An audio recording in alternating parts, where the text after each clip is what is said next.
I recall saying to you a little while ago you're not a UFO type of guy, but what you're endeavoring to tell us is that there was at one point a civilization on Mars. Apparently. So, who built very big and rather extraordinary structures, and then something happened and they are no longer there. They are no longer home. Would it be your view that these were the original inhabitants of Mars, evolving as we have here on Earth, or that they came from elsewhere? I still favor the model that they came from elsewhere, that they were visitors, migrants, people looking to set up, a new home.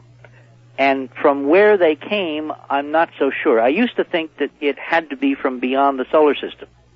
Now I'm beginning to think that maybe they came from another planet within the solar system, a planet that no longer exists, that used to orbit between Mars and Jupiter, that has been modeled very carefully by my friend and colleague, Tom Van Flandern, who I imagine you've had on your show. Yes, indeed. The former head of the Celestial Mechanics Division at the Naval Observatory in Washington, D.C.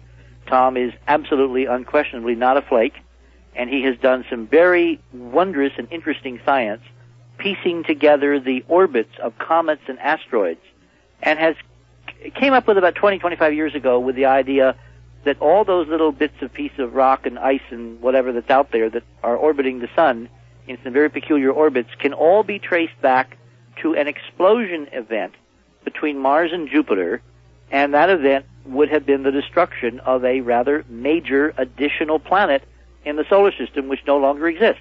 So knowing this was coming, this race may have, for a time, colonized Mars. Or maybe they didn't know it was coming, and because they were colonizing a lot of other places in the solar system, the things they put on Mars, basically, they were stranded, and they had to make the best of it. All right, hold it. We cannot reconstruct the history, but there are wondrous clues which we can follow up someday. All right, hold it right there. We'll be right back. You're listening to the CBZ Radio Network.